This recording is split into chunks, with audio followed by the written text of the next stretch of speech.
Next item is a presentation of Sodexo Facilities Report of January 2012. Mr. Prignano.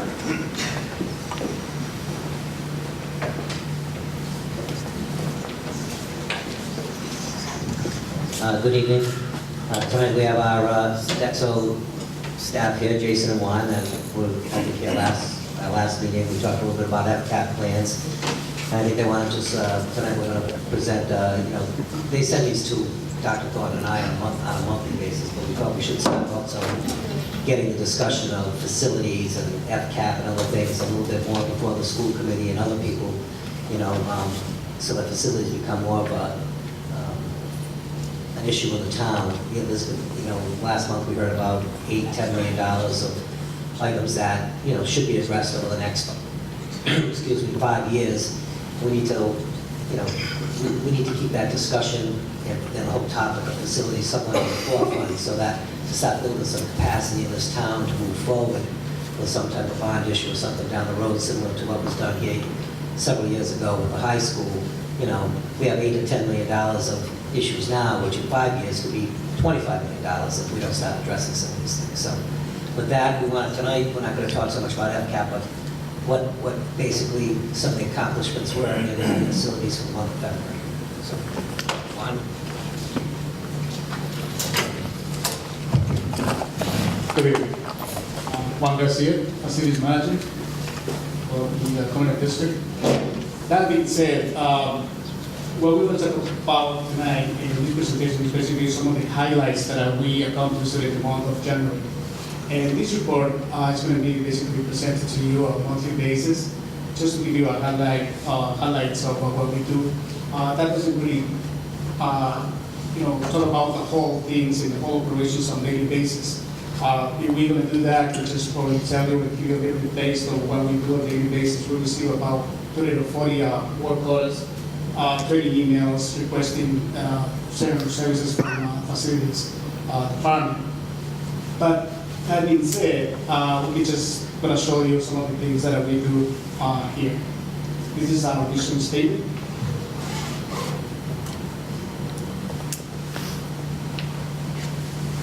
Okay, this is one of the examples that we took in Cumberland Hill. For many years, there was some of landscaping around the primary walkways that was graded.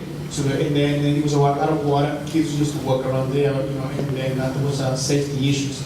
So we wanted to fix that, which is alleviate persistent pending issue, which was causing continual safety with the kids and hazards.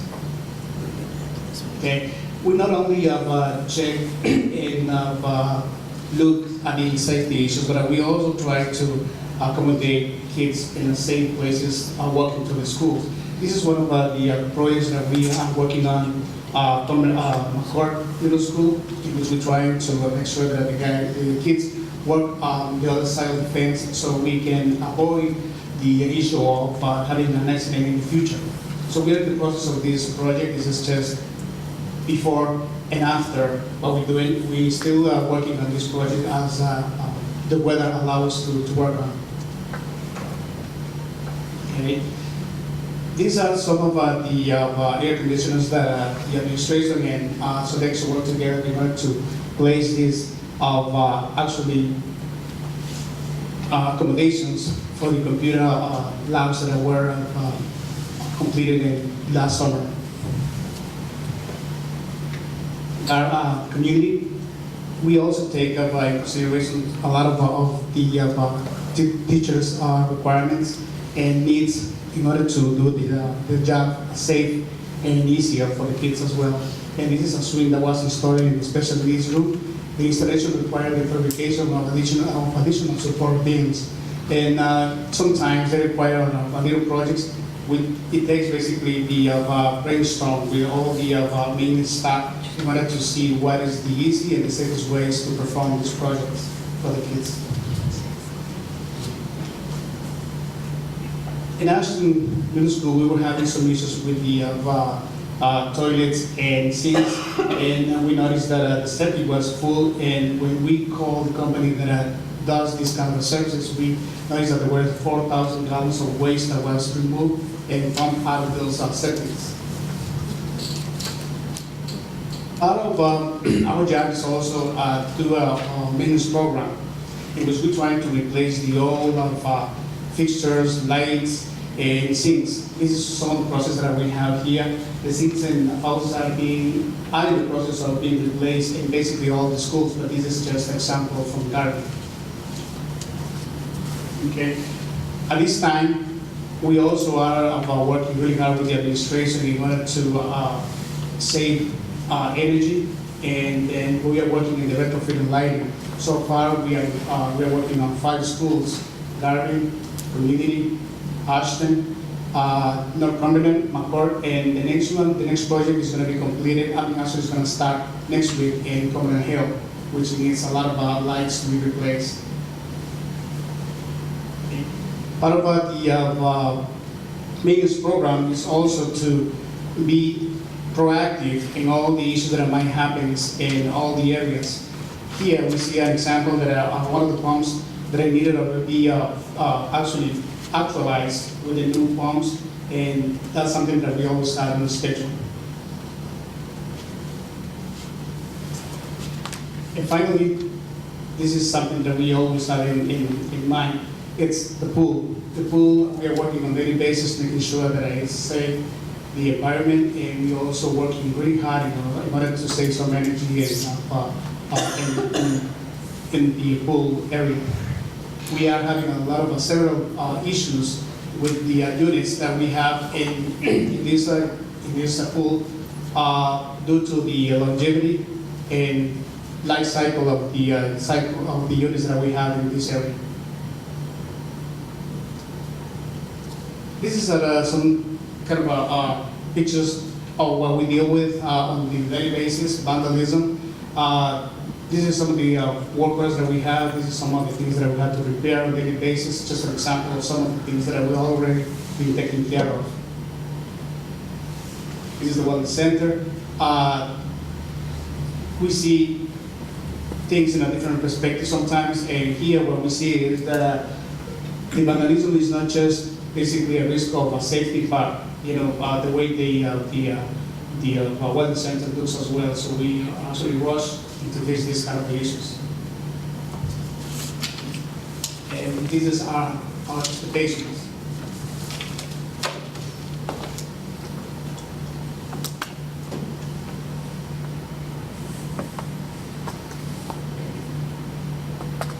Questions? Mrs. Teal? I have 2 questions. When I was on the committee before, we had a history of not servicing the boilers on a regular basis. It seems like we probably have a history of not servicing the septic systems, or maybe in the past. So are we on a schedule now with all the other schools? Are they all like that, or? No, yes, I do have a preventive maintenance program in which we check those septics and boilers on certain time basis. Okay. Boilers every 6 months, and they get cleaned every year. Septics every 6 months. So there shouldn't be another 4,000 gallon pump out of one of these schools. We're kind of more on top of that finally. Well, what happens is that sometimes, depending on the weather as well, that really gets full right away. Okay. We didn't expect that to be that soon because the rain that we have in the soil, lately, that's what happens. Okay. And regarding the pool, I noticed when I walk out of the room upstairs that the smell of chlorine at times is overwhelming. Has that ever been addressed?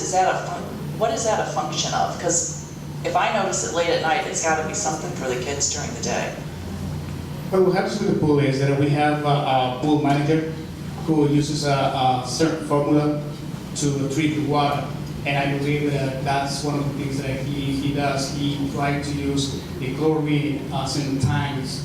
So, that's why the smell comes in basically in the afternoons. Okay, so we're smelling at night because it's not like that during the day for the kids, it's more in the evening? No, but I'm probably not the right person to answer this question because there is a manager there that actually is really well trained in chemicals and he knows exactly what formula he uses. Thank you. Other questions? I do have a question probably more for Dr. Thornton. Related to the COPS grant, was it to provide additional cameras to kind of help remedy some of these issues? The answer is yes, and we actually spoke about it today with Mike Chandler. We're working through the grant. Sometimes the red tape can be long with this process. The long story short is we're working on it consistently for the balance of the year. Right now, we're having to probably get a different vendor to help us navigate our technology. Technology changes, old and new, and we're getting it so we can get the grant to go, all the cameras we need. The answer is yes, there are the camera money, and yes, we're working towards it, but not up yet.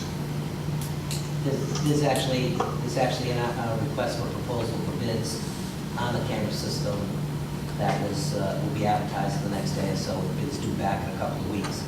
But we've had a lot of, Mike and I have done a lot of, we've had a number of meetings and we kind of know where we want to go, what we think our solution should be. So, but even though it's COPS grant money, it's still going to be something that'll be in excess of $5,000. So whether it's our money or someone, the custodian of federal dollars, we still have to go through the bid process, the rest of it. So we're hoping to have a solution April. Ideally, yeah. School week vacation, we're hoping that we'll have people here finishing off the camera system and moving the existing system to one of the middle schools. That's it. Dr. Thornton? Also, as part of that grant, also working with Jay Masterson and Mike Chandler as well, we're still pursuing the silent smoke alarms for the high school that are very sensitive, and they send an electronic message to an administrator when we have smoke in the bathrooms. That's still coming. Mr. Wood? Want to discuss the Wellness Center. How many custodians do we actually have there on staff? It's one custodian dedicated to Just the one? center. Yes. And it goes on first and second shift? Or? Actually, his shift starts at 2:30 to 10:30. Because I've emailed you before.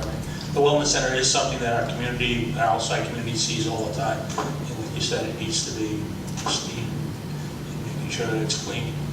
We facilities realize the need of that, and actually we have an action plan in order how to attack those issues that we have related. As a matter of fact, my boss here, Jason, address that in a minute. has a program that we want to start pretty soon. Okay, thank you. And Mr. Garcia, didn't I understand from a memo that you sent to the committee that we're refinishing the floor in the Wellness Center? We are in the process of, and actually we have another action plan that is going to take place tomorrow, and then depending on how that works, we're going to proceed with the finishing of ours. As a matter of fact, we're just going to do another school, which is now coming up. If you want, I can add to that. We know we had some complaints of the floor being unsafe, and we're looking at first doing the floor over during February vacation. The week after vacation, I'd have to close down the gym to do that for 2 weeks. Before we do that, and talking with Jason today, there's not a product we want to try first that can take off a layer of film or dust. And if we do that first and then assess the floors tomorrow and we're happy with it, we won't do them this February vacation. I told the team basically, I have to make sure that these floors are safe for people. If not safe for luck, we're shutting it down. So tomorrow the product's going to be applied. You probably already know the answer, and then we're going to measure and see if we're happy with what it looks like. If we have to shut it down, we will. Thank you. We really think the issue is that, as you just mentioned, we need to dedicate a little bit more specificity in it is how we're approaching handling that floor, especially this time of year with all the road sand and everything. Even though we've had a great winter, there's still a lot of that there. So Juan is actually going to reschedule and change the way that we're cleaning the Wellness Center. We're a little bit more focused on that floor. We've got a couple of great products that we've identified. To start with, we're going to use a product from Ecolab called Full Court, which is actually designed for gymnasium flooring. They use it in a lot of local universities. They're going to send a group down here. We're hoping within the next few days to demo the product for us and train our folks on how to properly apply it. It really is just a deep cleaner, but what it does is it's able to pull everything off the floor. It's neutral. It does a very thorough cleaning job without actually doing any damage to the finish on the floor, so it doesn't hurt the playability or sort of reduce the life expectancy of applied finish. What we're going to do on a regular basis as far as changing the maintenance program is we're going to start using a product from 3M called Easy Trap. So our process will be to auto scrub the floor at least 3 nights a week. So we're using a basic neutral cleaner and the full court cleaner to actually apply and pull off the floor with an extractor. Then we'll be using the Easy Trap and dry mops periodically during the day, and of course at night in between games, those types of things, just to really stay on top of it. And I think that's going to make all the difference in the world. I really don't think the slickness of the floor has much to do with the actual finish on it. That being said, if these things don't work, then we'll move forward quickly and actually change that finish out. But either way, our plan will be, if we don't make that happen in February, we'll do it this summer so that when kids get back to school in September, they're going to come back to a beautiful brand new floor. Thank you, that sounds Just, great. this is a February report. We have reports back to July. If anyone on the committee is interested in it, we're happy to email them to you to see some of the things we've done. And I think that pool slide is really, the pool slide, the mention of the pool and the concerns there with the life of that filtration system, et cetera, really goes to that FCAP plan and stuff like that. That's something that right now, Dr. Thornton and I have in next year's budget about $100,000 item to fix that pool. We can't, all the issues, all that $8 million of items, we can't keep putting in the budget, we just don't have the resources. So we've got to come up with a way to address these needs in town. Thank you. Any other questions?